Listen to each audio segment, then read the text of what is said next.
Hey, what's up, everybody? It is 2024, week 22, and we are here in beautiful Dores, Albania, rocking and rolling.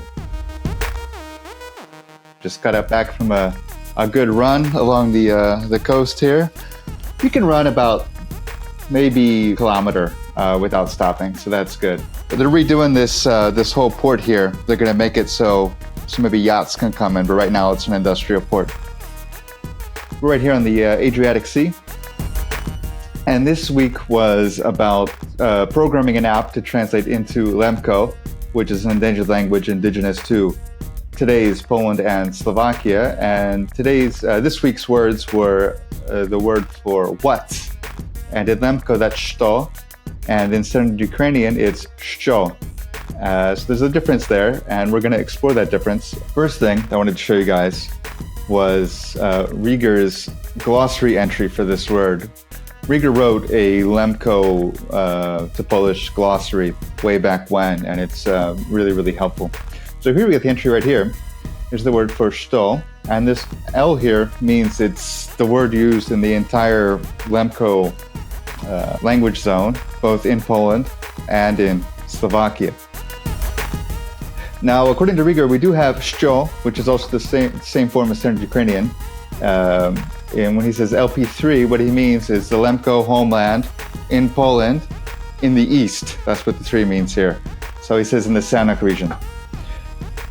And then you've got Sho near the border with the Boyko lands. That's what this LPB means. And yeah, I think we can call it quits there. Another cool thing, so you guys can visualize this more, this is a map, and this is the word for what, and these black dots here are što, and these green dots are sho, and the red dots are što. So right here, I guess up by Sanok, you've got this red dot for što.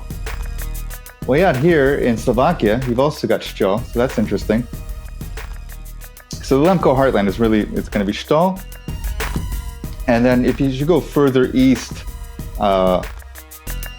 into these more Boyko areas, you're going to see sho instead.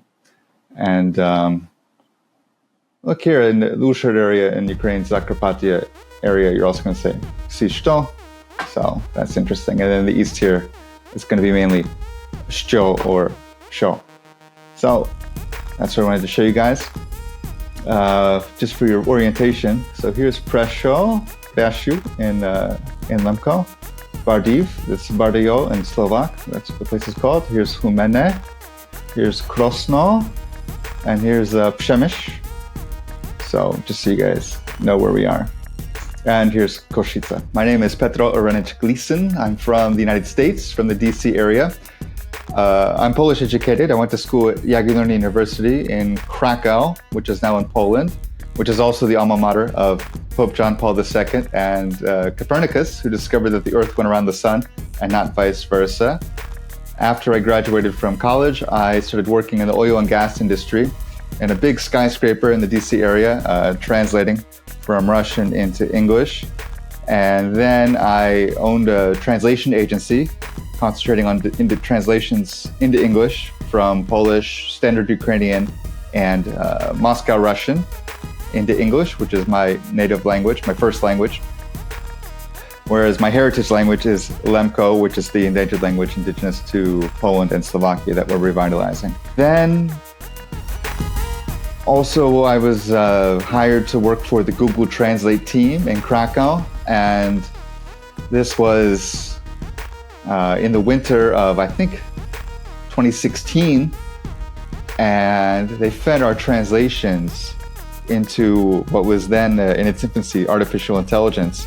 They had repurposed image recognition software to translate from one natural language to another.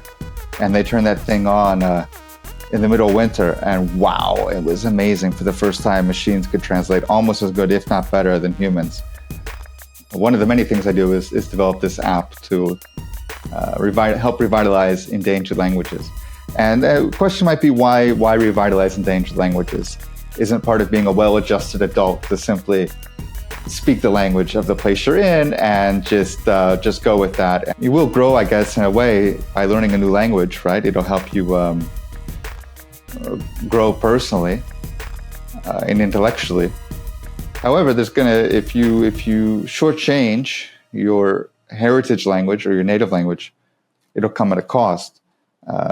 People who come from communities where the heritage language is not spoken suffer disproportionately from higher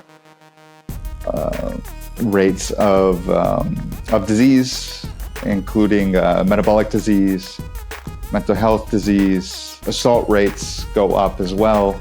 So there's a lot of social consequences to the loss to language loss.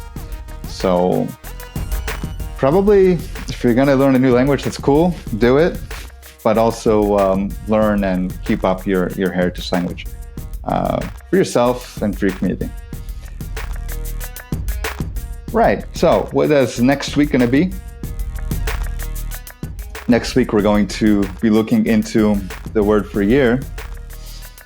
We've got here roku, which is the genitive singular, actually, of the word rik, which means year. In the north, we're picking up in the corpus a lot of genitive singular in a, whereas in the south, we're getting u. So we're going to make some order with that. And another form of this word is rotsi, which is the locative singular. Here it is. So we need that green, so we're going to work on that next week and get that done. Go ahead, give it a like. I'd appreciate it. Share. I'd really appreciate it. Maybe we'll get some likes in return. And maybe leave a comment. Let me know how you're doing. Hopefully we can catch up in person sooner rather than later. But in the meantime, leave me a comment. Let me know how you're doing, and we'll keep in touch that way. All right, guys. Take care. Peace out. See you.